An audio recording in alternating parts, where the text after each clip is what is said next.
Hello friends, welcome back to GK Prince Academy. तो हम लोग डिस्कस कर रहे थे घटना चक्र के केबीएस पीआरटी एग्जाम्स के प्रैक्टिस सेट टो सीरीज का, और उसी के वीडियो का नेक्स्ट पार्ट यह है प्रैक्टिस सेट नंबर 4। आज हम इसमें देखने वाले हैं।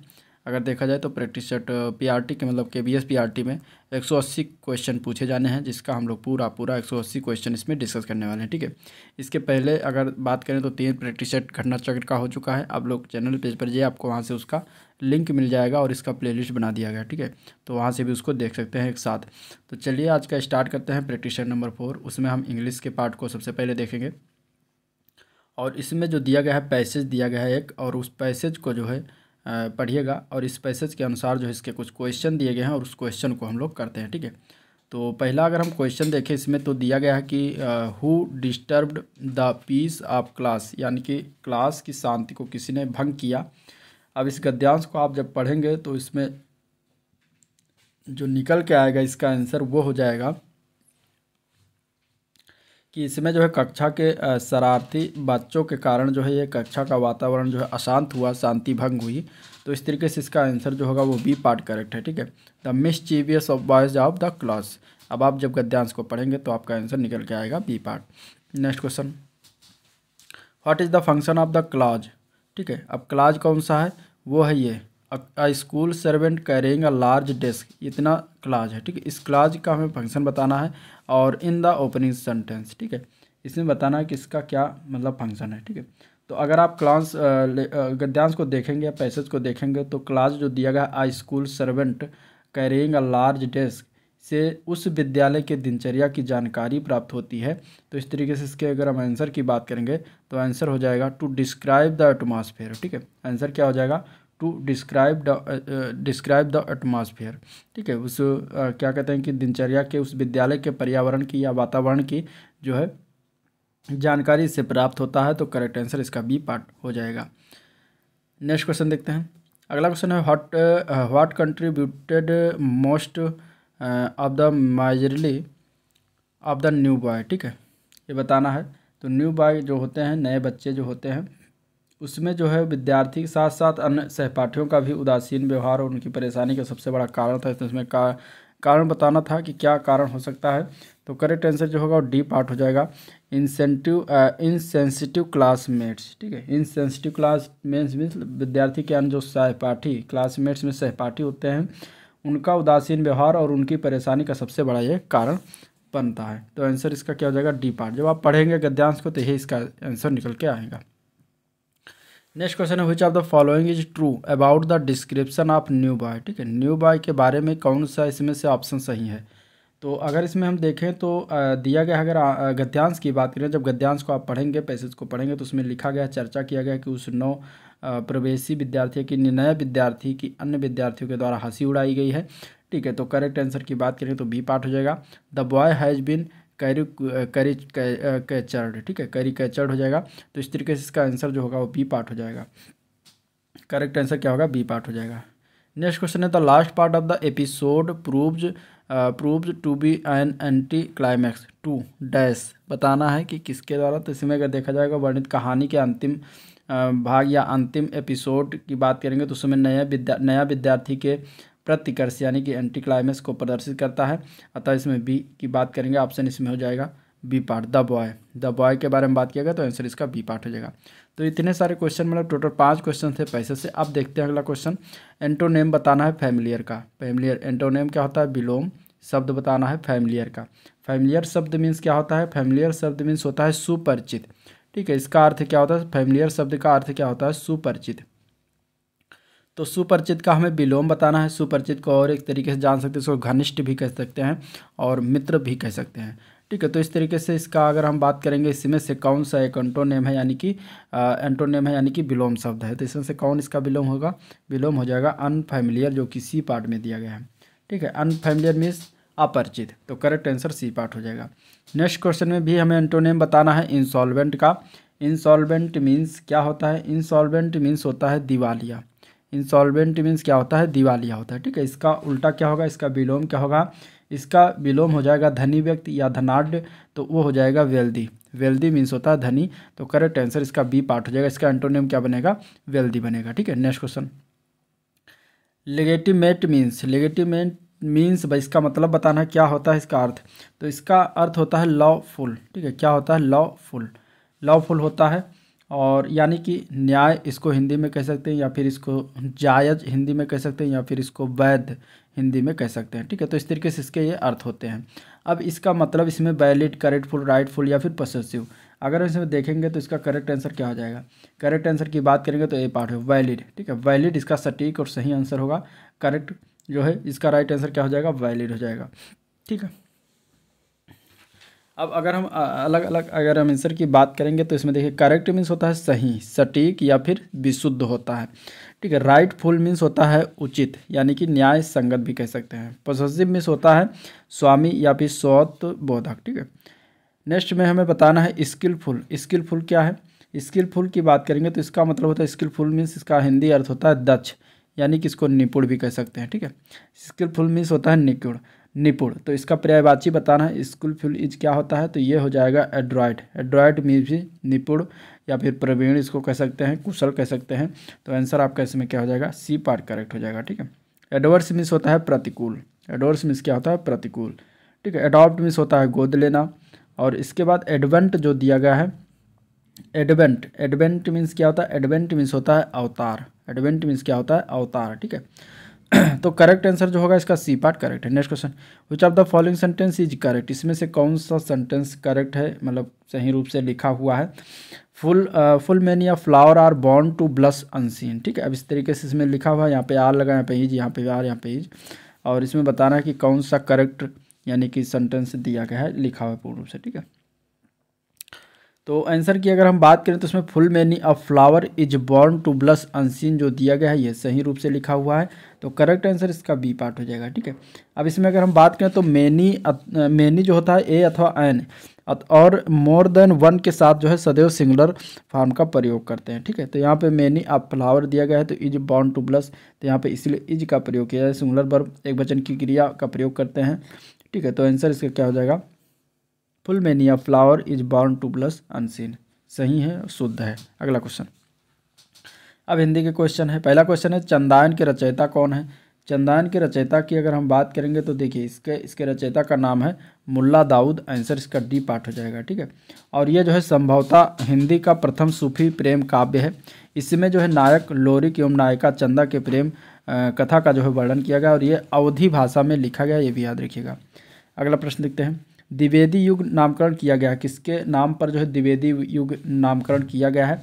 तो अगर हम बात करें कि आधुनिक कविता के दूसरे पड़ाव को जो है द्विवेदी युग के नाम से जाना जाता है और ये महावीर प्रसाद द्विवेदी ने जो है खड़ी बोली को शुद्ध व्याकरण सम्मत और व्यवस्थित बनाकर साहित्य के सिंहासन पर बैठने का योग्य बनाया था। इन्हीं के नाम पर जो है द्विवेदी युग का आगमन हुआ था, नामकरण किया गया था। तो इस तरीके से आंसर की बात करें तो सी पार्ट है महावीर प्रसाद द्विवेदी के नाम पर, ठीक है। नेक्स्ट क्वेश्चन, निम्नलिखित में से दंतव्य वर्ण कौन सा है। दंतव्य वर्ण की बात करेंगे तो वो आता है ता वर्ग, ता वर्ग में आता है ता, था, दा, धा, ना, ठीक है। इसमें अगर देखा जाए तो आंसर इसका सी पार्ट है, ता जो है ये दंतव्य है, ठीक है। तो आंसर क्या हो जाएगा, दंतव्य जो है ता वर्ग। टा जो होता है टा होता है मूर्धन्य, ठीक है, मूर्धन्य वर्ण होता है। और अगर हम बात करें चा की तो चा जो होता है वो तालब्य होता है, ठीक है। और छोटा ऊ जो है, छोटा ऊ ये ओष्ठ है, ओष्ठ वर्ण है, ठीक है, ओष्ठ वर्ण है, तो ये भी याद रखिएगा। निम्नलिखित में से तत्सम शब्द कौन सा है। तत्सम शब्द की अगर हम बात करेंगे तो इसमें से देखिए ऊँट, ऊँट दिया गया है, काठ है, दुग्ध है और काम, इसमें से तत्सम वर्ण जो होता है वो दुग्ध है जो कि सी पार्ट में दिया गया है, ठीक है। ऊँट का होता है उष्ट्र, ठीक है, ऊँट का क्या होता है उष्ट्र होता है जो कि इस तरीके से लिखा होता है, ये इसका तत्सम होता है, ठीक है। काठ का होता है काष्ठ, ठीक है। और इसके अलावा अगर हम बात करेंगे काम का तो इसका कार्य जो होता है वो तत्सम रूप होता है, ठीक है। नेक्स्ट क्वेश्चन, मोक्ष की इच्छा रखने वाले को एक वाक्यांश में एक सही शब्द क्या होगा। मोक्ष की इच्छा रखने वाले को एक शब्द में मुमुक्षु कहते हैं जो किसी पाठ में दिया गया है, ठीक है। मोक्ष की इच्छा अगर बात करें मोक्ष की इच्छा रखने वाला तो उसको मुमुक्षु कहेंगे और मुमुक्षा जो होता है मोक्ष की इच्छा को मुमुक्षा कहते हैं, ठीक है। मरने की इच्छा रखने वाले को मुमूर्षु कहते हैं, ठीक है। और मरने की इच्छा उसको मुमूर्षा कहा जाता है। तो इस तरीके से याद रखिएगा, आंसर इसका सी पार्ट करेक्ट हो जाएगा। ताजमहल का अद्भुत नमूना है, किस प्रकार का अद्भुत नमूना है ताजमहल, ये बताना है। तो ताजमहल जो है वो स्थापत्य कला का अद्भुत नमूना है। आंसर इसका जो होगा वो डी पार्ट करेक्ट है। नेक्स्ट क्वेश्चन, किस प्रकार के कौन सा जो है व्यक्ति को जो है किंग कर्तव्य मूड बना देती है। तो अगर इसकी बात करेंगे तो दुविधा जो होती है वो व्यक्ति को किंग कर्तव्य मूड बना देती है। करेक्ट आंसर इसका ए पार्ट राइट है। अन्या से अनन्या किसकी रचना है, ये जो है एक प्रकार की रचना है और ये जो है किसने लिखा है। तो ये एक आत्मकथा है, ये प्रभा खेतान की आत्मकथा है। आंसर इसका डी पार्ट करेक्ट हो जाएगा। निम्नलिखित पंक्तियों में से कौन सा अलंकार है, फूल का सकल मही छाई जन वर्षा ऋतु प्रकट बुढ़ाई, इसमें से हमें बताना है कि कौन सा अलंकार प्रयोग किया गया है। तो अगर हम इसमें अलंकार की बात करेंगे तो बी पार्ट हो जाएगा, उत्प्रेक्षा अलंकार का प्रयोग हुआ है। ठीक है, उत्प्रेक्षा अलंकार पहचानने का एक तरीका है कि जिस कहीं भी अगर चौपाई में आपको मान लीजिए आ जाता है मानो, मनु, जानो और जन, ये शब्द अगर कहीं भी दिख जाए उसके अंतर्गत तो वो उत्प्रेक्षा अलंकार के अंतर्गत आ जाता है। अब इसमें देखिए जनु शब्द जो है ये दिख गया है तो इसी तरीके से ये उत्प्रेक्षा अलंकार हो जाएगा। ठीक है, अब इसकी परिभाषा क्या है, जहाँ उपमेय में उपमान की संभावना व्यक्त की जाए वहाँ पर जो है उत्प्रेक्षा अलंकार होता है। ठीक है, जहाँ उपमेय में उपमान की संभावना व्यक्त की जाए वहाँ उत्प्रेक्षा होता है। तो आंसर बी पार्ट करेक्ट हो जाएगा। नेक्स्ट क्वेश्चन, उपमान का विलोम क्या होता है, उपमान का विलोम उपमेय होता है। आंसर इसका डी पार्ट हो जाएगा। ठीक है, उपमान का विलोम क्या होता है, उपमेय होता है। आंसर इसका डी पार्ट हो जाएगा। अगला प्रश्न, अब क्वेश्चन है सामान्य जागरूकता और कंप्यूटर से, देखते हैं क्या करके। नवंबर 2022 में सरस आजीविका मेला का आयोजन कहाँ किया गया था। तो नवंबर 2022 में सरस आजीविका मेला का आयोजन जो है ये नई दिल्ली में हुआ था। करेक्ट आंसर जो होगा वो डी पार्ट इसका राइट हो जाएगा। ठीक है, नई दिल्ली में आयोजन किया गया था और ये 14 से 17 नवंबर के मध्य हुआ था और इसका आयोजन जो किया गया था वो ग्रामीण विकास मंत्रालय के द्वारा किया गया था, ये भी याद रखिएगा। विश्व पोलियो दिवस कब मनाया जाता है। तो विश्व पोलियो दिवस की अगर हम बात करेंगे तो हर वर्ष 24 अक्टूबर को मनाते हैं। करेक्ट आंसर डी पार्ट इसका राइट हो जाएगा। विश्व पोलियो दिवस कब मनाया जाता है, 24 अक्टूबर को मनाए जाते हैं। पोलियो वैक्सीन का आविष्कार जोनास सॉल्क के द्वारा किया गया था। करंट अफेयर की अगर हम बात करें तो करंट अफेयर अब हमारे चैनल पर जाइएगा, वहाँ पर मैंने वन लाइनर करंट अफेयर कराया हुआ है बुक जो, ठीक है, राष्ट्रीय अंतर्राष्ट्रीय महत्वपूर्ण पुरस्कार, उसके अलावा भी और भी आगे आने वाले हैं तो आप उसको देख लीजिएगा। आपका करंट अफेयर जो इससे कहीं आगे इधर उधर नहीं जाएगा। ठीक है, तो आप उसको जरूर देखिएगा। नेक्स्ट क्वेश्चन, विश्व का सबसे बड़ा कार्बन फाइबर संयंत्र कहाँ स्थापित किया जाएगा। तो विश्व का सबसे बड़ा कार्बन फाइबर संयंत्र की स्थापना जो है ये हजीरा में किया जा रहा है। हजीरा कहाँ पड़ता है, यह गुजरात राज्य में है। तो वहाँ पर जो है विश्व का सबसे बड़ा कार्बन फाइबर संयंत्र जो है स्थापित किया जाएगा और ये अगस्त 2022 में हो चुका है, तो हो गया है। ठीक है, मतलब घोषणा किया गया अगस्त 2022 में।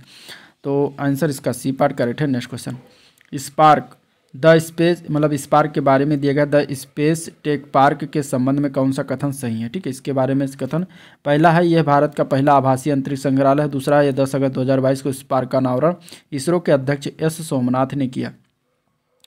अब अगर हम इसके आंसर की बात करेंगे तो कौन सा कथन सही है, तो इसमें अगर हम देखेंगे आंसर तो दोनों कथन सही है। ठीक है, ये दोनों कथन इसके बारे में स्पार्क के बारे में सही है। आंसर इसका सी पार्ट करेक्ट हो जाएगा।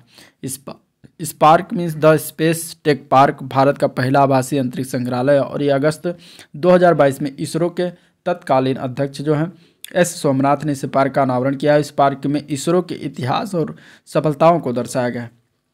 इसरो क्या है, इंडियन स्पेस रिसर्च ऑर्गेनाइजेशन, इसका हेडक्वार्टर जो है वो बेंगलुरु में है। ठीक है, कर्नाटक की राजधानी बेंगलुरु में पड़ता है और इसके वर्तमान अध्यक्ष कौन है, एस सोमनाथ हैं। ठीक है, इसकी स्थापना 15 अगस्त 1969 को किया गया था, याद रखिएगा। नेक्स्ट क्वेश्चन, जैसे नासा है अमेरिका की वैसे इंडिया की जो है इसरो है। अगला क्वेश्चन, हाल ही में कारगिल विजय दिवस की 23वीं वर्षगांठ कब मनाई गई। तो कारगिल विजय दिवस हर वर्ष जो है 26 जुलाई को मनाते हैं। आंसर इसका सी पार्ट करेक्ट हो जाएगा। और यह दिवस वर्ष जो है 1999 में पाकिस्तान में ऑपरेशन विजय के में भारतीय सैनिकों की जीत की स्मृति में मनाया जाता है। ठीक है, नेक्स्ट क्वेश्चन, एक ग्राम के भार में कितने डाइन होते हैं। तो डाइन जो होता है एक सीजीएस मात्रक है। ठीक है, डाइन जो होता है एक सीजीएस इकाई है। ठीक है, बल का। तो 1 ग्राम वजन में 981 डाइन होता है। 1 ग्राम जो है बल में 1 ग्राम वजन में 981 डाइन होता है और 1 ग्राम भार में अगर देखा जाएगा तो 9.81 × 100 जो है डाइन हो जाएगा, यानी कि 981 डाइन के बराबर हो जाएगा। तो आंसर इसका सी पार्ट करेक्ट हो जाएगा। अगला क्वेश्चन, यदि पृथ्वी और सूर्य की दोगुनी दूरी होती है होती जितनी अब है, ठीक है। तो पृथ्वी पर सूर्य द्वारा लगाया गया गुरुत्वाकर्षण बल का मान क्या होगा। यानी कि पूछा गया कि यदि पृथ्वी और सूर्य में दोगुनी दूरी होती जितनी अब है, यानी जितना अभी है उसका दुगना होता, तो पृथ्वी और सूर्य द्वारा लगाया गया गुरुत्वाकर्षण बल जो है वो क्या होगा। जितना अब है उससे दोगुना बड़ा होगा, या फिर जितना अभी है उसका 4 गुना होगा, या फिर जितना अभी है उसका आधा होगा, या फिर जितना अब है उसका 1/4 होगा। तो अगर हम बात करेंगे तो पृथ्वी और इस यहाँ पे सूर्य और पृथ्वी के बीच की दूरी को क्या कर दिया जाता है, 2 गुना कर दिया जाता है, ठीक है। पृथ्वी और सूर्य के बीच की दूरी को 2 गुना यानी कि डिस्टेंस को बढ़ा दिया जाता है। तो इस तरीके से अगर देखा जाएगा तो दुगुना करने पर उनके बीच के लगने वाला जो गुरुत्वाकर्षण बल होगा वो 1/4 हो जाएगा। तो आंसर इसका हो जाएगा डी पार्ट, 1/4, ठीक है, 1/4 हो जाएगा। क्योंकि जो फार्मूला होता है F बराबर G/m/s/r², ठीक है। यहाँ पर m/e जो है ये द्रव्यमान पर पृथ्वी का है, और m/s जो है ये द्रव्यमान सूर्य का है। इसके बाद दोनों के बीच की दूरी r से मापा जाएगा, और इसके बाद f यानी मान हो जाएगा, और g जो है गुरुत्वाकर्षण बल है। तो यहाँ पे r का मान r बराबर 2r करेंगे, तो r बराबर 2r करेंगे तो इस तरीके से वहाँ पे अगर f का कंपेरिजन जब करेंगे तो f/4 आ जाएगा। और इस तरीके से आंसर इसका क्या हो जाएगा, यहाँ पे 2r करेंगे तो r सब जब मान लीजिए कांस्टेंट है तो यहाँ पे f बराबर 1/2×4 r² आ जाएगा, ठीक है, जो कि ये 1/4 के बराबर हो जाएगा। तो इस तरीके से यहाँ पे 1/4 हो जाएगा, आंसर इसका डी पार्ट हो जाएगा। नेक्स्ट क्वेश्चन, किस राजपूत वंश ने अकबर के आगे आत्मसमर्पण नहीं किया था। तो वो कौन सा राजपूत वंश था। तो वो था सिसोदिया राजवंश, जो कि आंसर की बात करेंगे तो सिसोदिया डी पार्ट में है। और ये मेवाड़ के सिसोदिया थे जिन्होंने अकबर के सामने जो है आत्मसमर्पण नहीं किया था, ठीक है। और राजस्थान का एक ऐसा मात्र ये राज्य था जिसने अकबर के सामने आत्मसमर्पण नहीं किया था। और उस समय अकबर का समकालीन जो था वो थे राणा उदय सिंह, ठीक है। 1567 में जब अकबर ने चित्तौड़ पर आक्रमण किया तब किले की रक्षा का दायित्व जो है जयमल फत्ता को सौंपकर उदय सिंह जो है समीप की पहाड़ियों में जाने को विवश हुए, और यह अभियान अकबर के नाम पर एक बड़ा धब्बा था। तो इस तरीके से आंसर इसका जो होगा डी पार्ट करेक्ट हो जाएगा। अगला क्वेश्चन, कौन सी भाषा जो है भारत की क्लासिकी भाषा नहीं है। इसमें से कौन सी भाषा क्लासिकी भाषा नहीं, क्लासिकल यानी कि शास्त्रीय भाषा इसको कह सकते हैं, ठीक है। कौन सी भाषा भारत की शास्त्रीय भाषा इसमें से नहीं, तेलुगु, मलयालम, हिंदी, संस्कृत। ऑप्शन क्या हो जाएगा इसका आंसर। तो अगर हम इसके आंसर की बात करेंगे तो आंसर हो जाएगा सी पार्ट। हिंदी जो है वो शास्त्रीय भाषा नहीं है। संस्कृत मंत्रालय द्वारा 6 भाषाओं को जो है शास्त्रीय भाषा का दर्जन प्रदान किया गया है। इसमें से 3 आप देख ही रहे हैं, संस्कृत, तेलुगु, मलयालम, और इसके अलावा कन्नड़ जो है ये भी शास्त्रीय भाषा के अंतर्गत आता है, और ओडिया ये भी जो है शास्त्रीय भाषा के अंतर्गत आता है, ठीक है। तो मलयालम और इसके अलावा इसमें तमिल भी जो है शास्त्रीय भाषा के अंतर्गत है। तमिल, कन्नड़, ओडिया, मलयालम, तेलुगु, संस्कृत, ये 6 जो है शास्त्रीय भाषा है। नेक्स्ट क्वेश्चन, भारतीय संविधान की प्रस्तावना का संशोधन कितनी बार किया गया है। प्रस्तावना के संशोधन की अगर हम बात करें तो एक बार सिर्फ हुआ है, आंसर इसका ए पार्ट हो जाएगा, ठीक है। कब अपनाया गया था प्रस्तावना को, तो 26 नवंबर 1949 को अपनाया गया था, ठीक है। और ये जो हुआ था ये 42वां संविधान संशोधन था, और उसी के तहत जो है संशोधन के द्वारा जो है समाजवादी धर्मनिरपेक्ष शब्दों को संप्रभु व लोकतांत्रिक शब्दों के बीच जोड़ा गया तथा राष्ट्र की एकता शब्द को जो है राष्ट्र की एकता एवं अखंडता में जो है बदल दिया गया था। तो ये याद रखिएगा, आंसर इसका ए पार्ट हो जाएगा। अब इसमें रीजनिंग के क्वेश्चन है वो आप लोग देख लीजिए और इसको कर लीजिएगा, ठीक है।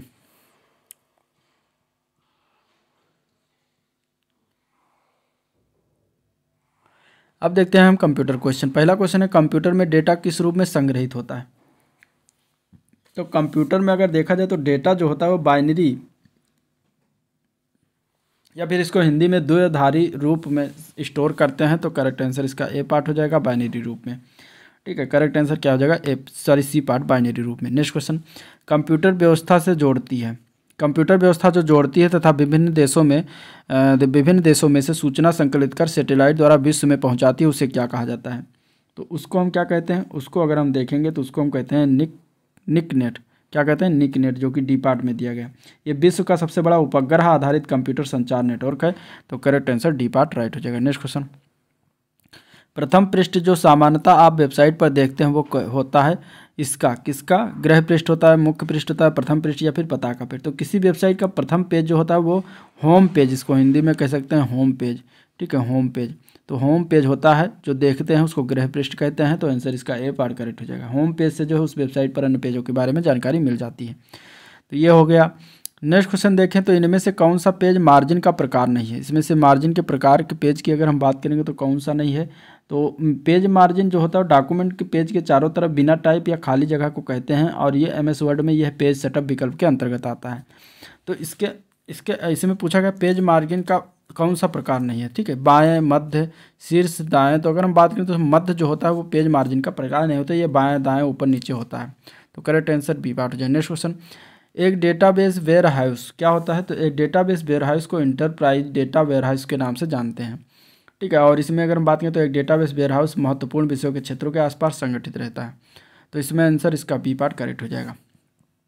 अब शिक्षा और नेतृत्व पर दृष्टिकोण से संबंधित क्वेश्चन देखेंगे। पहला क्वेश्चन की अगर हम बात करें इसमें तो देखिए, व्यवहार में होने वाले स्थायी परिवर्तन जो अभ्यास के कारण होते हैं उसको क्या कहा जाता है। तो अगर हम इसमें बात करेंगे तो देखिए, अगर एक गेट्स महोदय थे उनके अनुसार अगर देखेंगे तो अधिगम यानी कि उसका मतलब होता है सीखना। ठीक है, तो सीखना जो होता है वो अनुभव प्रशिक्षण के परिणाम स्वरूप व्यवहार में परिवर्तन होता है।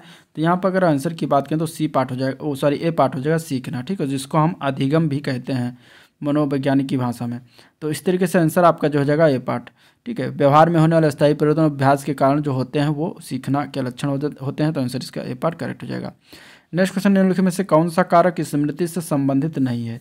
स्मृति का अर्थ होता है पूर्व अनुभवों को मस्तिष्क में इकट्ठा कर रखने की क्षमता। ठीक है, यानी कि याददाश्त जिसको कहते हैं, कह सकते हैं। और इसके 4 प्रमुख कारक हैं। पहला है सीखना, दूसरा है धारण, तीसरा है पुनः स्मरण, चौथा है पहचान। जबकि अनुभूति जो होती है पारिस्थितिकी जन्य से होने वाली क्रिया है। तो इसमें आंसर डी पार्ट हो जाएगा, ये इससे संबंधित नहीं होता। ठीक है, मैस्लो की अभिप्रेरणा सिद्धांत को क्या कहते हैं। तो मैस्लो की अभिप्रेरणा सिद्धांत की अगर हम बात करेंगे तो मैस्लो ने जो है मानवीय व्यवहार को चित्रित करने के लिए आवश्यकताओं को एक पदानुक्रम में व्यवस्थित किया है। और उनके सिद्धांत को आत्मसिद्धि का सिद्धांत कहते हैं, जो कि अगर इसमें देखें तो इसको हम आत्मसिद्धि का सिद्धांत भी कह सकते हैं। और मैस्लो का एक पिरामिड मॉडल के रूप में संप्रत्यापित किया जा सकता है, जिसमें जो है पदानुक्रम के तल में मूल शारीरिक, क्रियात्मक एवं जैविक आवश्यकताएं हैं जो कि जीवन के निर्वाह के लिए आवश्यक हैं। ठीक है, तो अगर हम इसमें देखेंगे तो इसके 5 स्तर होते हैं। पहला अगर हम देखेंगे तो आत्मसिद्धि की आवश्यकता, दूसरा सम्मान की आवश्यकता, तीसरा आत्मीयता की आवश्यकता, चौथा सुरक्षा की आवश्यकता, पांचवा है शारीरिक क्रियात्मक आवश्यकता। तो करेक्ट आंसर इसमें क्या हो जाएगा, करेक्ट आंसर इसका हो जाएगा ए पार्ट, आवश्यकता का सिद्धांत भी कहा जाता है। अगला प्रश्न है, प्रधानाध्यापक या वरिष्ठ शिक्षक के लिए विद्यालय में कौन सी नेतृत्व जो है शैली बेहतर है इसमें से।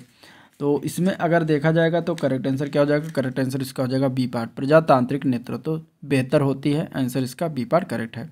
मानसिक स्वास्थ्य के नियमों को खोजना और बनाए रखना अध्ययन केंद्र बिंदु है किसका, अध्ययन का केंद्र बिंदु है। और वो किस तरीके से किसका केंद्र, तो मानसिक स्वास्थ्य और नियमों को बनाए रखना और उन्हें बनाए रखना ही अध्ययन का केंद्र बिंदु है। ये उक्ति जो है प्रसिद्ध मनोवैज्ञानिक थे ड्रेबर, उनके द्वारा कही गई है। तो आंसर सी पार्ट करेक्ट हो जाएगा। चेस तथा कार्ड को निम्न में से किस में वर्गीकृत किया जा सकता है।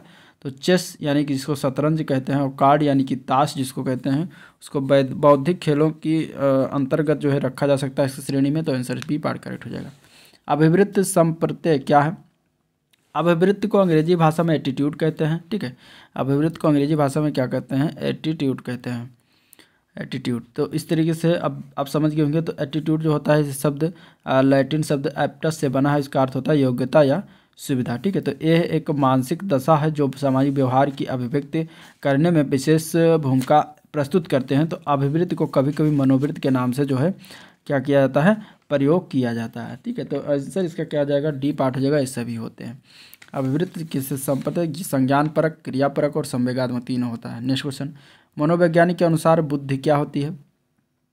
तो सामान्य अर्थ में तेजी से सीखने और समझने और स्मरण तथा तार्किक चिंतन यानी कि अमूर्त चिंतन जिसको कहते हैं आदि के गुणों को बुद्धि कहा जाता है। ठीक है, तो अमूर्त चिंतन और सीखने की क्षमता, ये मनोवैज्ञानिकों के अनुसार बुद्धि जो होती है वो सीखने की क्षमता है और अमूर्त चिंतन भी होती है। तो आंसर इसका हो जाएगा डी पार्ट, ए व बी दोनों। ठीक है, ए और बी दोनों।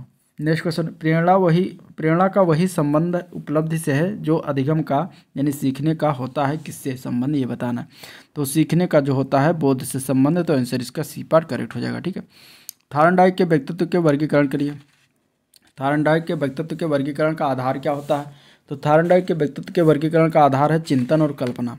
ठीक है, जो आंसर होगा वो क्या हो जाएगा, चिंतन और कल्पना। आंसर क्या हो जाएगा, डी पार्ट हो जाएगा, चिंतन और कल्पना। ठीक है, नेक्स्ट क्वेश्चन, निम्नलिखित में से कौन सा भूलने का सिद्धांत है। भूलने के सिद्धांत की अगर हम बात करेंगे इसमें से तो क्या हो जाएगा, तो आंसर इसकी बात करेंगे तो आंसर हो जाएगा बी पार्ट, प्रतीपकारी अवरोध। निम्नलिखित में से मानसिक विकार के लक्षणों को सभी दर्शाते हैं, इसमें से किसके किसके सिवाय जो है मानसिक विकार के लक्षणों को सभी दर्शाते हैं सिवाय इसके, तो किसके, तो संबंध के। ठीक है, बाकी भग्नाशा, तनाव, चिंता ये सभी दर्शाते हैं। ठीक है, तो आंसर सी पार्ट करेक्ट हो जाएगा। विकास के किस काल को अत्यधिक दबाव और तनाव का काल कहा गया है, तो विकास के अगर हम बात करेंगे तो किशोरावस्था जो काल होता है उसको अत्यधिक दबाव और तनाव का काल कहा गया है। और किशोरावस्था जो होता है प्रत्येक व्यक्ति के जीवन काल का वह काल होता है जो बाल्यावस्था की समाप्ति पर जो है प्रारंभ होती है और प्रौढ़ावस्था के प्रारंभ में जो है समाप्त होती है। तो किशोरावस्था को कुछ विद्वानों ने क्रांतिकारी शारीरिक और मानसिक एवं संवेगात्मक परिवर्तनों के कारण किशोरावस्था को जीवन का कठिन काल माना है। ठीक है, तो इस तरीके से आंसर आपका ए पार्ट करेक्ट हो जाएगा। अगला क्वेश्चन, पावलोव ने सीखने के अनुबंधन प्रतिक्रिया सिद्धांत का प्रतिपादन किसके प्रयोग पर किया था। तो एक मनोवैज्ञानिक हैं ये इवान पावलोव इनका नाम है, इनके द्वारा जो है अनुकूलित अनुक्रिया सिद्धांत का इन्होंने प्रतिपादन किया था। और पावलोव ने जो है कुत्ते पर जो है प्रशिक्षण किया था, प्रयोग किया था, तो करेक्ट आंसर सी पार्ट हो जाएगा। सीखने के वक्र, सीखने के वक्र किससे संबंधित हैं। सीखने के वक्र की अगर हम बात करेंगे तो सीखने के वक्र सीखने की प्रगति के सूचक होते हैं। ठीक है, और इसमें आंसर आपका ए पार्ट हो जाएगा। अब अभ्यास को जारी रखने के पश्चात जो है सीखने वाला व्यक्ति जो है पुनः प्रगति करने लगता है, तो करेक्ट आंसर ए पार्ट हो जाएगा। अध्यापन के समय अध्यापक को निम्नलिखित में से किसका सर्वाधिक ध्यान रखना चाहिए। तो अध्यापन के समय अध्यापक को जो है छात्रों के व्यक्तिगत भिन्नता पर सर्वाधिक ध्यान रखना चाहिए। तो करेक्ट आंसर की अगर हम बात करेंगे तो राइट आंसर क्या हो जाएगा इसका करेक्ट आंसर की अगर हम बात करें तो क्या हो जाएगा इसका आंसर जो होगा वो हो जाएगा सी पार्ट। ठीक है, व्यक्तिगत भिन्नता आंसर सी पार्ट करेक्ट हो जाएगा। कुर्ट लेविन के अनुसार समूह में जो परिवर्तन होते हैं उन्हें क्या कहते हैं। तो कुर्ट लेविन के अनुसार समूह में जो परिवर्तन होते हैं उन्हें गतिशीलता कहते हैं। आंसर इसका सी पार्ट करेक्ट हो जाएगा। मानसिक स्वास्थ्य और किस में जो है घनिष्ठ संबंध होता है। तो अगर हम इसमें देखें तो करेक्ट आंसर हो जाएगा डी पार्ट, समायोजन में घनिष्ठ संबंध होता है। ठीक है, कौन निम्नलिखित में से कौन अधिगमकर्ता को अधिक स्वतंत्रता देता है इसमें से। तो अगर हम आंसर की बात करेंगे तो आंसर इसका डी पार्ट, सृजनशीलतावाद जो होता है ये अधिगमकर्ता को अधिक स्वतंत्रता देता है। तो करेक्ट आंसर डी पार्ट हो जाएगा। निम्नलिखित में से स्मरण करने की कौन सी विधि है, इनमें से स्मरण करने की विधि की अगर हम बात करेंगे तो सी पार्ट हो जाएगा। मिश्रित विधि और विचार सहचर्य विधि ये दोनों जो है स्मरण करने की विधि होती है। ठीक है, तो correct answer C part right हो जाएगा। नेक्स्ट क्वेश्चन, एनसीईआरटी के अनुसार शिक्षण सामाजिक विज्ञान समाचार पत्र कक्षा में इस्तेमाल किया जाना चाहिए, क्यों किया जाना चाहिए। तो अगर हम इसके आंसर की बात करेंगे तो सामाजिक विज्ञान की कक्षा में समाचार पत्र के इस्तेमाल का कारण जो है बच्चों को वर्तमान की घटनाओं की जानकारी मिले, जिससे जो है बच्चों में समझ एवं बोध पैदा हो सके, अर्थात मात्रात्मक और गुणात्मक तरीके से अन्वेषण और विश्लेषण कर सकें। तो इसीलिए जो है प्रयोग करना चाहिए, चर्चा होनी चाहिए। तो करेक्ट आंसर जो होगा वो डी पार्ट हो जाएगा। ऐसी जानकारी प्राप्त करने के लिए जो उनके वैज्ञानिक अनुसंधान में मदद कर सके, तो डी पार्ट इसका राइट हो जाएगा। विज्ञान लेखन कक्षा में कैसे होता है। विज्ञान लेखन कक्षा में जो है कैसे होता है। तो विज्ञान लेखन जो होता है कक्षा में वो शिक्षक और शिक्षार्थियों के बीच बातचीत करके होता है। तो करेक्ट आंसर जो होगा वो बी पार्ट करेक्ट है। 2006 में एनसीईआरटी द्वारा गठित राष्ट्रीय फोकस समूह द्वारा जो है विज्ञान सामाजिक विज्ञान के अनुदेशों में निम्नलिखित में से कौन सा बदलाव प्रस्तावित है। ठीक है, ये बताना है। तो इसमें से जो प्रस्तावित है वो है शिक्षक द्वारा उपदेशक के बजाय मार्गदर्शक का रूप धारण किया जाना, ये जो है इसका बदलाव प्रस्तावित है। तो आंसर इसका जो हो जाएगा वो सी पार्ट करेक्ट है। राष्ट्रीय शिक्षा नीति 1986 के अनुसार मूल्यों की शिक्षा से निम्न को समाप्त करने में मदद मिलेगी, और इसमें से कौन सा होगा जो समाप्त करने में जो है मदद मिलेगी।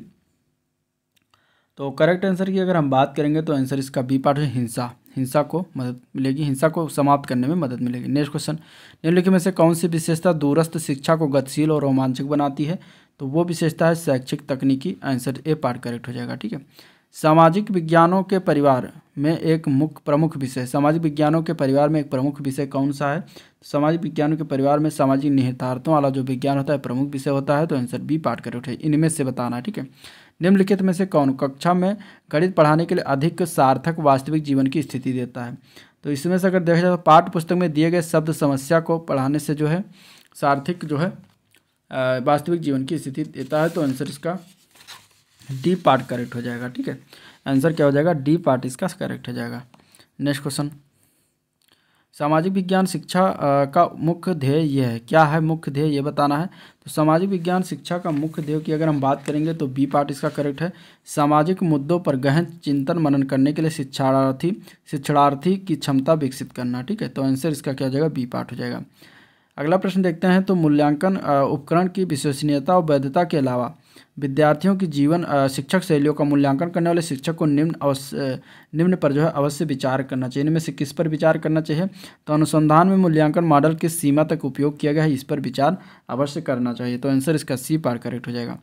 नाटक समस्त विद्यार्थियों में निम्न को प्रोत्साहित करता है, इनमें से किसको प्रोत्साहित करता है, तो चित्रित पात्र की समानुभूतिपूर्ण समझ और पहचान को जो है प्रोत्साहित करता है। तो आंसर ए पार्ट करेक्ट हो जाएगा।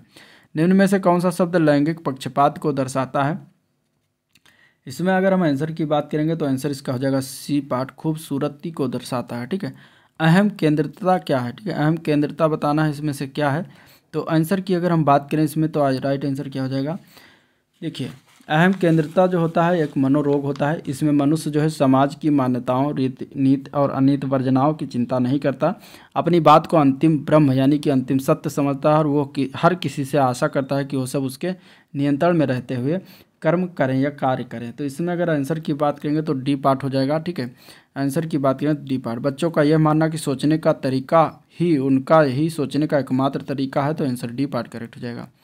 कक्षा 1 से 8 तक का अंग्रेजी पढ़ाने के लिए एनसीईआरटी के द्वारा दिए गए निर्देशों के अनुसार सप्लीमेंट्री पाठ्यपुस्तक स्वयं अध्ययन हेतु तैयार की गई है, जो निम्न हेतु पढ़ने को प्रोत्साहित करती है। किसको पढ़ने को प्रोत्साहित करती है, तो सूचना एवं आनंद दोनों को पढ़ने को प्रोत्साहित करती है। तो ए पार्ट इसका आंसर हो जाएगा। संज्ञानात्मक विकास सिद्धांत के अनुसार कक्षा में बच्चे द्वारा ध्यान दिए जाने हेतु एक बाह्य कारक इसमें से क्या है, तो इसके अगर हम आंसर की बात करें तो स्मृति। ठीक है, स्मृति जो है स्मृति ये जो है क्या है, एक बाह्य कारक है। ठीक है, कक्षा में बच्चों द्वारा ध्यान दिए जाने हेतु जो है एक बाह्य कारक संज्ञानात्मक विकास के अनुसार सिद्धांत के अनुसार यह होता है। ठीक है, संज्ञानात्मक विकास जो है जीन पियाजे के द्वारा दिया गया था और ये जीन पियाजे का मानना है कि संज्ञानात्मक विकास अनुकरण की बजाय खोज पर आधारित होता है। तो इस तरीके से आंसर इसका जो होगा डी पार्ट करेक्ट हो जाएगा। अगला प्रश्न, बालिका शिक्षा हेतु निम्न में से कौन सी चुनौती इसमें से नहीं है। बालिका शिक्षा हेतु की अगर हम बात करेंगे, बालिका में शिक्षा में धर्म और जाति के आधार पर भेदभाव चुनौती नहीं है। तो आंसर इसका ए पार्ट करेक्ट हो जाएगा। ठीक है, नेक्स्ट क्वेश्चन, कला शिक्षा निम्नलिखित को प्रोत्साहित करती है, इसमें से किसको प्रोत्साहित करती है। तो कला शिक्षा जो है बालक के शारीरिक, मानसिक, नैतिक एवं संवेगात्मक विकास के में जैविक योगदान देती है। तो इसमें से अगर देखा जाए तो आंसर क्या हो जाएगा, आंसर इसका हो जाएगा C part, out of box thinking को प्रोत्साहित करती है। तो आंसर सी पार्ट करेक्ट है। अगला प्रश्न है, परिवार में निम्नलिखित में से कौन सा कारक बच्चे को सकारात्मक विकास का परिणाम देता है। इसमें से अगर देखा जाए तो राइट आंसर क्या हो जाएगा, आंसर इसका हो जाएगा जब परिवारों की सामाजिक सहायता तक पहुंच होती है तो वो जो होता है बच्चे के सकारात्मक विकास का परिणाम होता है। शोध के अनुसार उच्च गुणवत्ता वाली शिक्षा कक्षा में शिक्षकों के लिए किस तरह के भाषा वातावरण का उपयोग किया जाता है। तो शोध के अनुसार अगर हम देखेंगे इसमें से तो डी पार्ट हो जाएगा, विभिन्न प्रकार के प्रयोग और व्यवहारिक कार्य का अनुकरण किया जाता है, उपयोग किया जाता है। तो आंसर डी पार्ट करेक्ट हो जाएगा। निम्न में से कौन सा गणित अनुदेश का ध्येय नहीं है, इनमें से तो इनमें से कौन गणित अनुदेश का ध्येय है, तो वह सूत्र कंठस्थ और स्मरण करना। ठीक है, रटने वाली चीज़ें जहाँ पर आ जाएंगी वो इससे उसका ध्येय किसी भी प्रकार से नहीं होगा। तो करेक्ट आंसर क्या हो जाएगा, इसका डी पार्ट करेक्ट है। ठीक है, अगला क्वेश्चन, अगले प्रश्न की बात करते हैं तो निम्नलिखित में से कौन सा यौन शोषण का सामना करने वाले बच्चे द्वारा प्रदर्शित व्यवहार का एक संकेतक है इनमें से। तो देखिए इसमें अगर हम आंसर की बात करेंगे तो सी पार्ट हो जाएगा। दोस्तों के साथ लड़ाई जो होता है ये एक प्रदर्शित व्यवहार का एक जो है क्या होता है संकेतक होता है यौन शोषण का सामना करने वाले बच्चों द्वारा। ठीक है, तो आंसर इसका सी पार्ट करेक्ट हो जाएगा। बाल यौन शोषण किसी बच्चे के साथ किया गया यौन कुकृत्य होता है और यह बाल शोषण एक रूप है जिसमें एक वयस्क या बड़ा व्यक्ति यौन उत्तेजना के लिए एक बच्चे का उपयोग करता है। और जब बच्चे अक्सर उत्पीड़न के व्यक्त करने के लिए सही शब्दावली के साथ सशक्त नहीं होते तो अपने माता पिता को संकेत देते हैं कि वह समझ जाएं। इसमें बच्चा स्पष्ट रूप से अलग व्यवहार करने लगता है। आमतौर पर बच्चे या तो शांत हो जाते हैं या तो बहुत आक्रामक हो जाते हैं। ठीक है, और इसमें ये भी हो सकता है, ऑप्शन डी भी हो सकता है शरीर में सूजन, क्योंकि इसके पिछले प्रैक्टिस सेट में 3 में इसके यही क्वेश्चन में बताया गया था। तो शरीर में सूजन, तो इस तरीके से इसके 2 उत्तर हैं। अब इसमें हमें लगता है ये सही है, सी पार्ट। ठीक है, नेक्स्ट क्वेश्चन। वाइगोत्स्की के समाज संरचना सिद्धांत में दृढ़ विश्वास रखने वाले शिक्षक के नाते आप अपने बच्चे के आकलन के लिए निम्नलिखित में से किस विधि को वरीयता देंगे? तो इसमें अगर हम आंसर की बात करेंगे तो आंसर इसका क्या हो जाएगा? करेक्ट आंसर की बात करें तो ये पार्ट हो जाएगा, सहयोगी प्रोजेक्ट को हम वरीयता देंगे। ठीक है, अपनी कक्षा की वैयक्तिक विभिन्नताओं को से निपटने के लिए शिक्षक को क्या चाहिए? बच्चों से बातचीत करें, उनके दृष्टिकोण को महत्व दें। तो करेक्ट आंसर सी पार्ट हो जाएगा। आकलन उद्देश्यपूर्ण होता है यदि इससे विद्यार्थी और शिक्षक को फीडबैक प्राप्त हो। तो आंसर इसका बी पार्ट करेक्ट हो जाएगा। ठीक है, राष्ट्रीय पाठ्यचर्या की रूपरेखा 2005 के अनुसार शिक्षक की क्या भूमिका है? तो शिक्षक की भूमिका की अगर हम बात करेंगे तो डी पार्ट जो है सुविधादाता टाइप की भूमिका है। तो करेक्ट आंसर जो होगा वो डी पार्ट हो जाएगा। ठीक है, पाठ्यचर्या जो रूपरेखा है 2005 के अनुसार शिक्षक की भूमिका सुविधादाता की होती है। तो आंसर इसका डी पार्ट करेक्ट है। Next question. अनुसंधान सुझाते हैं कि विविध कक्षा में अपने विद्यार्थियों से शिक्षिका की अपेक्षाएं विद्यार्थियों को के अधिगम किस पर जो है महत्वपूर्ण प्रभाव छोड़ती हैं? इसके अगर हम आंसर की बात करेंगे तो इसका राइट आंसर क्या हो जाएगा? तो राइट आंसर ए पार्ट हो जाएगा। इस पर अधिगम पर जो है महत्वपूर्ण प्रभाव छोड़ती हैं। ठीक है, विशेष आवश्यकता वाले बच्चों को शामिल करना क्या होता है? विशेष आवश्यकता वाले बच्चों को शामिल करना जो होता है शिक्षण के प्रति दृष्टिकोण, विषय वस्तु और धारणा परिवर्तन की अपेक्षा रखता है। तो आंसर डी पार्ट करेक्ट है। विविध प्रकार की सामाजिक, आर्थिक और सांस्कृतिक पृष्ठभूमि के बच्चे से युक्त कक्षा सभी विद्यार्थियों के अधिगम अनुभव को बढ़ाती है। और यह कथन किसका है? मतलब यह कथन क्या है ये बताना है, गलत है सही है? तो ये कथन जो है सही है, क्योंकि बच्चे अपने साथियों से अनेक कौशल सीखते हैं। ठीक है, तो आंसर इसका जो होगा वो सी पार्ट करेक्ट हो जाएगा। नेक्स्ट क्वेश्चन देखते हैं। सुनने में असमर्थ बच्चा क्या होता है? सुनने में असमर्थ बच्चा की अगर हम बात करेंगे तो देखिए, अब इसमें अगर हम देखें तो आंसर क्या हो जाएगा? आंसर इसका होगा सी पार्ट। ठीक है, सुनने में असमर्थ बच्चा जो है नियमित विद्यालय में बहुत अच्छा कर सकता है यदि उसे उपयुक्त तो सुविधा और साधन उपलब्ध कराया जाए। तो आंसर इसका सी पार्ट करेक्ट हो जाएगा। नेक्स्ट क्वेश्चन है, निम्नलिखित में से कौन सी विशेषता प्रतिभावान शिक्षार्थी की होती है? इसमें से तो वो जो है यदि कक्षा की गतिविधियां अधिक चुनौतीपूर्ण नहीं होती हैं तो वो कम प्रेरित अनुभव करता है और ऊब जाता है। ठीक है, तो आंसर क्या हो जाएगा? इसमें से आंसर जो होगा वो बी पार्ट करेक्ट है। Next question. एक शिक्षिका अपनी प्राथमिक शिक्षा कक्षा में प्रभावी अधिगम को बढ़ा सकती है और किस प्रकार करके बढ़ा सकती है? तो वो जो है विषय वस्तु को विद्यार्थियों के जीवन के साथ संबंधित करके उसको जो है एक अधिगम उसके सीखने को क्षमता को जो है बढ़ा सकती है। तो आंसर इसका डी पार्ट करेक्ट हो जाएगा। बच्चों के बारे में निम्नलिखित कथनों में से कौन सा सही है? बच्चे जानकारी के निष्क्रिय प्राप्त करता है, बच्चे समस्या समाधान करता है, या फिर बच्चे वैज्ञानिक शोध करता है, बच्चे पर्यावरण के सक्रिय अन्वेषक हैं। इनमें से कौन सा एक कथन सही है बच्चे के जानकारी के बारे में? तो इसमें अगर देखा जाए तो बच्चे जानकारी के निष्क्रिय प्राप्त करता है, ये गलत है। ठीक है, बच्चे निष्क्रिय मतलब निष्क्रिय नहीं है, प्राप्त करता है। रिसीवर्स तो हैं और सब कुछ रिसीव कर जो बताओगे बच्चा वो समझता जाएगा। ठीक है, तो इस तरीके से इसका आंसर जो होगा ए नहीं है, बाकी और तीनों सही है। ठीक है, तो आंसर आपका इसमें बी पार्ट करेक्ट हो जाएगा, बी सी डी और डी। अगला प्रश्न है इसमें विद्यार्थियों में संप्रत्यात्मक विकास को प्रोत्साहन देने के लिए निम्नलिखित में से कौन सी विधि सबसे प्रभावी है इनमें से? तो इसमें से अगर देखा जाए तो विद्यार्थियों को बहुत से उदाहरण देना और उन्हें तर्क शक्ति का उपयोग करने के लिए प्रोत्साहित करना, ये विधि प्रभावित है। तो आंसर इसका सी पार्ट करेक्ट हो जाएगा। ठीक है, अगला क्वेश्चन। प्राथमिक विद्यालय के बच्चे उस वातावरण में सबसे प्रभावी ढंग से सीखेंगे और किस वातावरण में? तो वह जहां उनकी संवेगात्मक आवश्यकताओं की पूर्ति होती है और वह अनुभव करते हैं कि वह महत्वपूर्ण है। तो आंसर इसका ये पार्ट करेक्ट है। ठीक है, एक बच्चा खिड़की के सामने एक कौवे को उड़ता हुआ देखता है और कहता है कि एक पक्षी। इससे बच्चे के विचार के बारे में क्या पता चलता है? ये पाठ है बच्चे की स्मृतियां पहले से भंडारित होती हैं, बच्चे में पक्षी का प्रत्यय विकसित हो चुका है, बच्चे ने अपने अनुभव बताने के लिए भाषा के कुछ उपकरणों का विकास कर लिया। इसमें से क्या जो है पता चलता है बच्चे के बारे में अगर बच्चा बोलता है एक पक्षी? ठीक है, तो इसमें से अगर हम आंसर की बात करेंगे तो आंसर हो जाएगा बी और सी, ये दो चीज़ें इसमें पता चलती हैं। ठीक है, बच्चे में पक्षी का प्रत्यय विकसित हो चुका है और बच्चे ने अपने अनुभव बताने के लिए भाषा के कुछ उपकरणों का जो है विकास कर लिया है। ठीक है, तो आंसर आपका इसमें क्या हो जाएगा? आंसर जो होगा बी पार्ट करेक्ट हो जाएगा। कोई शिक्षिका अपने विद्यार्थियों को क्या कहे कि उन्हें भीतरी प्रेरणा के साथ कार्य करने के लिए प्रोत्साहित कर सके?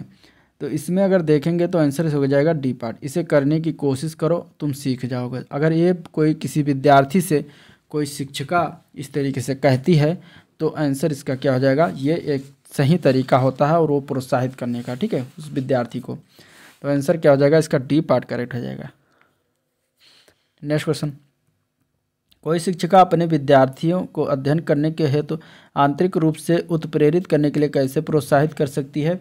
तो इसमें अगर देखा जाए तो उसे व्यक्तिगत लक्ष्य निर्धारित करने में और उनमें निपुणता पाने में उन्हें मदद देकर जो है प्रोत्साहित कर सकती है। तो आंसर सी पार्ट करेक्ट है। किसी प्रारंभिक कक्षा में प्रभावशाली शिक्षक का उद्देश्य विद्यार्थियों को उत्प्रेरित करना होगा।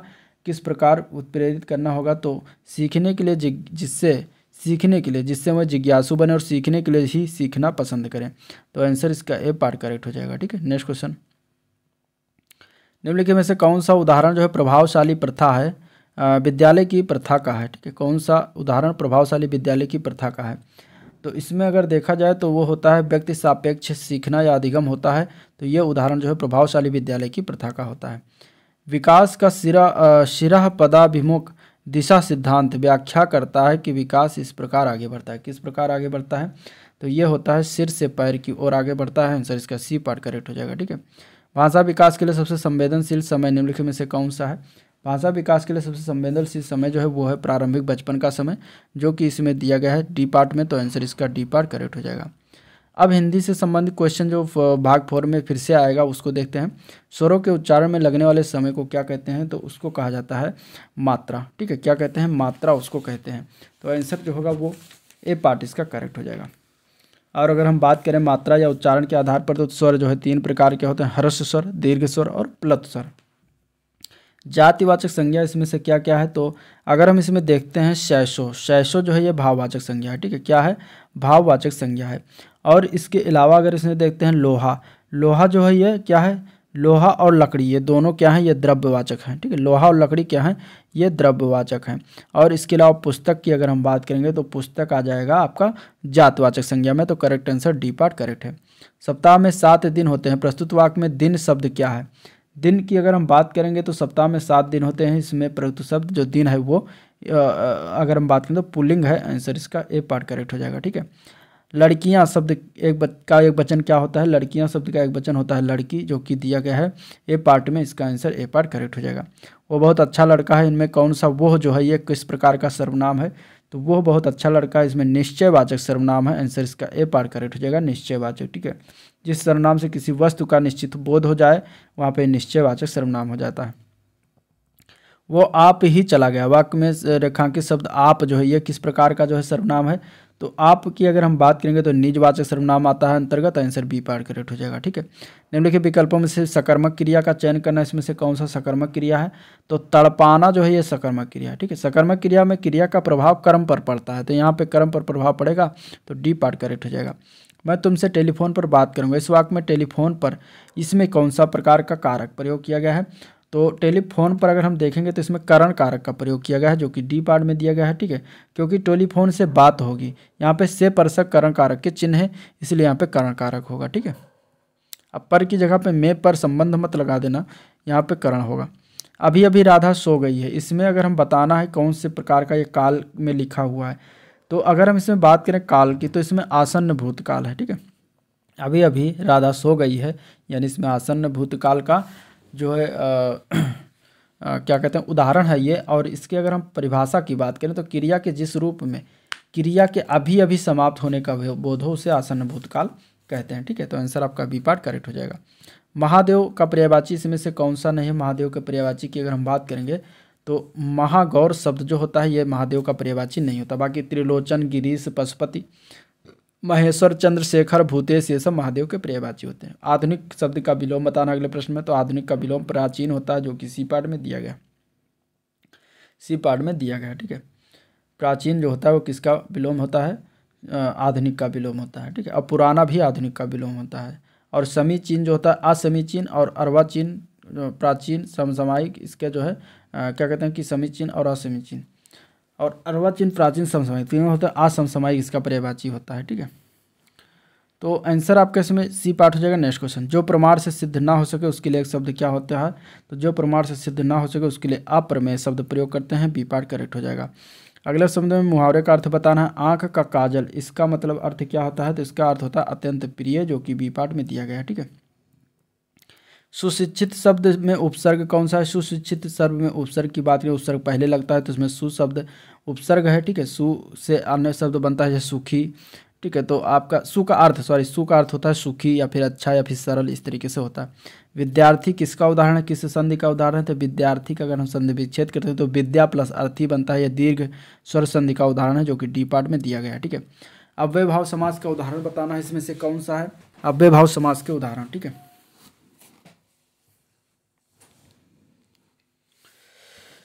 तो अगर इसमें देखते हैं पल पल जो लिखा हुआ है, ये क्या है? ये अव्ययभाव समास का उदाहरण है। तो आपका आंसर जो होगा वो ए पार्ट करेक्ट हो जाएगा। अव्ययभाव समास का उदाहरण क्या आ जाएगा? पल पल। ठीक है। नेक्स्ट क्वेश्चन, मेरे को बाजार जाना है, वाक्य में कहाँ पर अशुद्धि की गई? तो यहाँ पे अगर देखा जाए तो सर्वनाम संबंधी अशुद्धि किया गया है। इस वाक्य में मेरे को की जगह पे अगर देखा जाए तो यहाँ पे क्या हो जाएगा? मेरे को की जगह पे मुझे होना चाहिए था। ठीक है। मुझे, यहाँ पे सर्वनाम संबंधी अशुद्धि है, इसलिए यहाँ पे सर्वनाम पर टिक कर हो जाएगा राइट आंसर।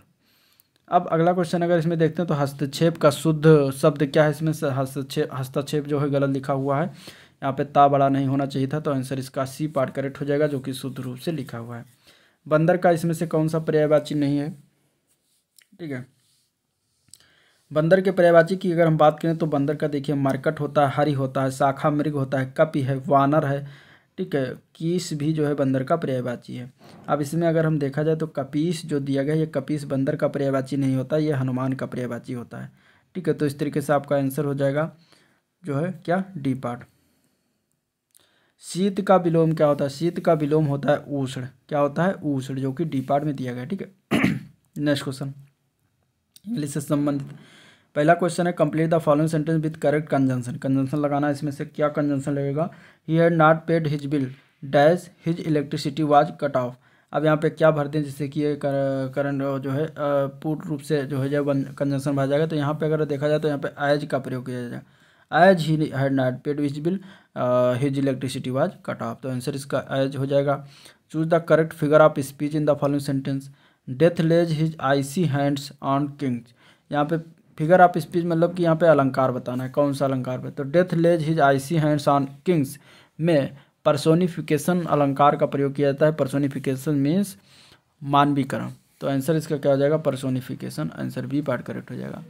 ठीक है। Personification is a figure of speech in which human characteristics are attributed to an abstract quality animal or inanimate object, यानी कि जब किसी निर्जीव वस्तु या अमूर्त विचार का इस प्रकार वर्णन करते हैं जैसे कि उसमें जीवन हो, तो इसे अलंकार जो मानवीकरण अलंकार कहा जाता है। Next question, the study of population is known as. Study of population को अगर हम बात करें तो डेमोग्राफी कहते हैं। आंसर इसका सी पार्ट करेक्ट हो जाएगा। Give the meaning of the proverb. A bird in hand is worth two in the bush, इसका हमें अर्थ बताना। तो ये इडियम अथवा फ्रेजेस है। A bird in hand the is worth, a bird in hand is worth two in the bush, इसका तात्पर्य it is better to satisfy with what you have than to try to get what is your not yours. It is better to be content with what you have than to risk losing everything by seeking to get more, यानी कि इसको हम शुद्ध हिंदी में कह सकते हैं नौ नगद न तेरा उधार। ठीक है। यानी कि उपलब्ध वस्तु अनुपलब्ध वस्तुओं से अधिक मूल्यवान है। तो इसमें से अगर हम आंसर की बात करेंगे तो आंसर क्या हो जाएगा? आंसर क्या हो जाएगा? आंसर हो जाएगा सी पार्ट। ठीक है। It is better to satisfy with what you have than to try to get what is not yours. Which of the following sound is not associated with sound of a bell. ठीक है। तो इसका answer क्या हो जाएगा? तो इसमें से अगर देखा जाए शब्द काइम, जिंगल और रिंग जो है घंटी जो है ये बेल ध्वन से संबंधित है, जबकि जो है डैंग शब्द जो दिया गया है ये ध्वन इसका तात्पर्य होता है अपशब्द कहना। तो इस तरीके से यहाँ पे क्या हो जाएगा? यही आंसर हो जाएगा, ये घंटी से संबंधित नहीं है। Next question, fill in the blanks preposition यहाँ पे भरना है। कौन सा प्रीपोजिशन लगेगा? तो are you sorry for what you have done, तो यहाँ पे फॉर लगेगा। आंसर बी पार्ट करेक्ट हो जाएगा। ठीक है। Next question, pick out the correct synonyms. Synonyms means पर्यायवाची बताना इसका, पर्यायवाची बताना इसका। ठीक है। एसेंचुएट का अर्थ होता है पतला करना। एसेंचुएट का अर्थ क्या होता है? पतला करना या फिर कमजोर होना। अब यहाँ पे इसका जो हो जाएगा पर्यायवाची हो जाएगा मेक थिन, क्या हो जाएगा मेक थिन, ठीक है। Pick out the compound sentence इसमें से कौन सा कंपाउंड सेंटेंस है। तो अगर हम डी पार्ट देखते हैं, the servant ran away and added to their travels, यहाँ पे ऐड से जो जुड़ा हुआ कंपाउंड सेंटेंस के अंतर्गत आ जाएगा। आंसर इसका जो है क्या हो जाएगा, डी पार्ट करेक्ट हो जाएगा। Select the most appropriate preposition, यहाँ बताना है why you are always so suspicious me. अब यहाँ पे हमें जो है अप्रोप्रिएट प्रीपोजिशन भरना है, तो यहाँ पे ऑफ भर देंगे, ऑफ मी, ठीक है। Why are you always so suspicious of me, तो यहाँ पे उचित जो हो जाएगा वो आप भरने पर सही हो जाएगा। तो करेक्ट आंसर सी पार्ट इसका राइट है। Choose the correct alternative, complete the following sentence, यहाँ पे भरना है वर्ब भरना है, the headmaster to speak to you, तो यहाँ पे किस प्रकार का वर्ब जो है सही हो जाएगा। तो अगर इसमें देखते हैं तो रिक्त स्थान में सिंगुलर सब्जेक्ट के अनुसार जो है सिंगुलर वर्ब भरें, क्योंकि हेडमास्टर सिंगुलर है तो यहाँ पे सिंगुलर सब्जेक्ट के अनुसार सिंगुलर वर्ब भरा जाएगा और यहाँ पे वांट्स का प्रयोग करना चाहिए, ठीक है, वांट्स जो कि सही अक्षर वाक्य बन जाएगा। तो answer A part correct. Which of the following is correct expression, a cheerful as a lark, ठीक है। और इसके बाद आप busy as a bat, a cunning as a dog, a happy as a donkey, तो ये तीनों गलत हैं, ये आपका ए पार्ट इसमें सही हो जाएगा। अ चीयरफुल एज अ लार्क ये शुद्ध है, इसका अर्थ होता है अति प्रसन्न, ठीक है, अति प्रसन्न, इसका अर्थ क्या होता है अति प्रसन्न। तो आंसर आपका इसमें ए पार्ट करेक्ट हो जाएगा। The sentence this is the house in which I was born, ये किस प्रकार का सेंटेंस है। तो ये एक कॉम्प्लेक्स सेंटेंस है। कौन सा सेंटेंस है, कॉम्प्लेक्स सेंटेंस है। आंसर इसका सी पार्ट हो जाएगा, ठीक। इसमें क्या होता है प्रिंसिपल क्लास होता है और शेष जो होता है सबऑर्डिनेट क्लास होता है, इसलिए दो या दो से अधिक सिंपल सेंटेंस को मिलाकर एक कॉम्प्लेक्स सेंटेंस बनाते समय यह आवश्यक होता है कि दिए हुए सिंपल सेंटेंस में से एक को प्रिंसिपल क्लॉज में तथा अन्य वाक्य को सबऑर्डिनेट क्लास में बदल देना चाहिए। तो यहाँ पे आंसर इसका C part correct. Next question, which of the following word is a preposition, preposition इनमें से कौन सा है। तो इसमें अगर देखा जाए बियॉन्ड शब्द जो है ये प्रीपोजिशन है, ठीक है। बाकी अन्य शब्द जो है एंड, एट, नाउ, ये सब क्या है, ये सब एडवर्ब है। Which of the following word is an adverb, adverb की बात करेंगे तो इसमें से अपेस जो दिया गया है ये एडवर्ब है, इसका मतलब शीघ्रता से होता है। जबकि अन्य शब्द इसमें से फेस, फ्यूरी, मीक जो दिया गया है ये सब क्या है, नाउन है, ठीक है। नाउन मतलब की बात करें फेस जो है नाउन है और मीक जो है वर्ब है और फ्यूरी जो है ये एडजेक्टिव नाउन के रूप में आते हैं, ठीक है। Next question, join the following sentence to make the simple sentence, इसको हमें सिंपल सेंटेंस बनाना है। The coffee is not too strong, it would not keep us awake, तो यहाँ पे फुल स्टॉप इसको हमें बदलना है सिंपल सेंटेंस में लगा के। तो अगर हम इसमें देखते हैं सिंथेसिस में दो या दो से अधिक साधारण वाक्यों यानी सिंपल सेंटेंस को मिलाकर एक नया सिंपल कॉम्प्लेक्स या फिर कंपाउंड सेंटेंस बनाते हैं। यहाँ दो या दो से अधिक सिंपल सेंटेंस को मिलाकर एक सिंपल सेंटेंस बनाने के लिए इन्फिनिटिव का प्रयोग किया गया है। यहाँ वर्ब में टू जोड़कर इन्फिनिटिव यानी कि 2+ वर्ब बनाया जाता है। अगर हम इसमें देखेंगे तो आंसर की बात करें तो ए पार्ट हो जाएगा coffee is not too strong to keep us awake हो जाएगा, जो कि ए पार्ट में दिया गया है। नेक्स्ट क्वेश्चन, अगला क्वेश्चन की अगर हम बात करें तो दिया गया है इसमें प्रोनाउन भरना है, ठीक है। My son and my daughter are very fond of dash, ठीक है, आर लगाओ। यहाँ पे प्रोनाउन किस तरीके से भरा जाएगा ये बताना है, कौन सा प्रोनाउन इसमें भरा जाएगा। तो रिक्त स्थान में अगर देखा जाए तो रेसिप्रोकल प्रोनाउन जो कि ईच अदर है और ये भर देंगे तो ये उचित हो जाएगा, वाक्य संपूर्ण हो जाएगा, शुद्ध वाक्य बन जाएगा। तो आंसर इसका बी पार्ट करेक्ट हो जाएगा। Give one word of one who hates mankind, जो मानव जाति से घृणा करता है उसको क्या कहते हैं। तो उसको कहते हैं मिज़ैनथ्रोप कहते हैं, जो कि इसी पार्ट में दिया गया है। Next question, fill in the blanks with choosing correct word, a pair of scissors necessary for craft work. अब यहाँ पे कौन सा हमें भर दें जो इसकी करेक्ट हो जाए। तो यहाँ पे सिंगुलर फॉर्म भरा जाएगा इज, क्योंकि सीजर्स जो है वो क्या होते हैं ये जोड़े को बनकर रहते हैं, मतलब कुछ नाउन ऐसे होते हैं जो सदैव जोड़े यानी एक पेयर में बनकर रहते हैं और इन्हें जो है इनसेपरेबल कहा जाता है, क्योंकि इनका एक भाग दूसरे भाग से अलग नहीं होता। जैसे कि सीजर्स यानी कि कैंची हुआ, ठीक है, ट्राउजर्स है, तो ये सब क्या होते हैं यहाँ पे प्लूरल की जगह सिंगुलर ही प्रयोग करते हैं। नेक्स्ट क्वेश्चन, फुल वर्ब भरना है यहाँ पे, I know what you dash 20 on your last birthday, ठीक है। यहाँ पे क्या भरा जाएगा। तो रिक्त स्थान में सिंपल पास्ट टेंस का उदाहरण है, तो यहाँ पे वर्ब भरा जाएगा, क्योंकि आई लगा है तो उसके साथ वर्ब। नेक्स्ट क्वेश्चन, डायरेक्शन दिया गया active passive voice following question बनाना है। He expected us to offer him the job, तो दिया गया वाक्य जो है एक्टिव वॉइस यानी कि पास्ट इंडेफिनिट टेंस में है और इसकी पैसिव वॉइस जो रचना होगी वो होगी an offer of A job by us was expected by him. ठीक है, an offer of A job by us was expected by him. तो आंसर इसका सी पार्ट करेक्ट हो जाएगा। तो ये था। अब हम देखते हैं इसमें मैथ के सवाल जो हैं, ये मैथ के क्वेश्चन आप लोग करिएगा। इसका मैं पीडीएफ प्रोवाइड कर दूंगा टेलीग्राम चैनल पर, वहाँ से आप उसको डाउनलोड करके इसको लगा सकते हैं। ठीक है, आगे अब हम देखने वाले हैं पर्यावरण अध्ययन के क्वेश्चन, जो कि इसमें पहला क्वेश्चन अगर देखते हैं तो दिया गया दो पारिस्थितिक तंत्रों के बीच मध्य संक्रमण क्षेत्र को क्या कहा जाता है। दो पारिस्थितिक तंत्रों यानी के मध्य जो संक्रमण क्षेत्र होते हैं उसको कहते हैं इकोटोन। क्या कहते हैं? इकोटोन। ठीक है, उसको हिंदी में संक्रमिका कहते हैं, याद रखिएगा। नेक्स्ट क्वेश्चन, अनेक परिवहन मार्गों के मिलन स्थल पर निम्नलिखित में से किस अधिवास अथवा प्रतिरूप का निर्माण होता है। तो ये अनेक परिवहन मार्गों के मिलन स्थल पर मुख्यतः धारा आकृति अधिवास प्रतिरूप का जो है निर्माण होता है। तो आंसर ए पार्ट करेक्ट हो जाएगा। अगस्त्यमलाई जैवमंडल आरक्षित क्षेत्र भारत के निम्नलिखित में से किस राज्य में स्थित है। तो ये जो है केरल राज्य में स्थित है। केरल में आंसर इसका ए पार्ट है। ठीक है, यहाँ पे साक्षरता दर सबसे ज़्यादा है, सबसे ज़्यादा पूरे राज्यों में है। और इसे जैवमंडल आरक्षित क्षेत्र का दर्जा जो है 2001 में प्रदान किया गया था। ठीक है, नेक्स्ट क्वेश्चन, दूध उदाहरण है। किसका दूध उदाहरण होता है? किस प्रकार के विलयन का उदाहरण होता है? तो ये एक दूध एक पायस यानी कि इमल्सन का उदाहरण होता है। तो आंसर इसका सी पार्ट करेक्ट हो जाएगा। खुले में कुछ देर रखा दूध खट्टा हो जाता है, क्यों? क्योंकि ताज़े दूध को वायु में खुला रखने से ये अनेक रोगजनक और अविकारी सूक्ष्म जीवों से संदूषित हो जाता है और अनेक अविकारी जीवाणु दूध की शर्करा यानी कि लैक्टोज, शर्करा लैक्टोज को जो है लैक्टिक अम्ल में परिवर्तित करते हैं, जो दूध को खट्टापन का एहसास दिलाता है। तो आंसर सी पार्ट करेक्ट हो जाएगा। शिक्षक की सबसे बहुमूल्य निधि है डैश, उसकी क्या होती है? तो शिक्षक पर छात्रों का विश्वास उसकी सबसे बहुमूल्य निधि है, यानी कि छात्रों का विश्वास होना चाहिए शिक्षक पर। तो आंसर इसका डी पार्ट करेक्ट हो जाएगा। परिकल्पना को बार बार परीक्षण करने से गलत नहीं पाया जाता है, तो वो है कि क्या होता है वो? तो जब कोई परिकल्पना बार बार परीक्षण किए जाने के बाद भी गलत नहीं पाई जाती तो वो एक सिद्धांत के रूप में स्थापित हो जाता है। आंसर ए पार्ट करेक्ट हो जाएगा। ध्वनि प्रदूषण का मापन किस इकाई द्वारा करते हैं। तो ध्वनि प्रदूषण का मापन जो होता है डेसिबल से करते हैं। इसका जो है होता है वो चिन्ह इस तरीके से लिखते हैं। ठीक है, और ये ये नाम जो है अलेक्जेंडर ग्राहम बेल के काम के सम्मान में दिया गया है। नेक्स्ट क्वेश्चन, राकेश कक्षा 5 पर्यावरण विज्ञान शिक्षक द्वारा दिए गए कार्य को समय से प्रस्तुत नहीं करता, अतः सबसे उपयुक्त सुधारात्मक उपाय क्या हो सकता है। तो इसमें अगर हम आंसर की बात करेंगे तो करेक्ट आंसर क्या होगा?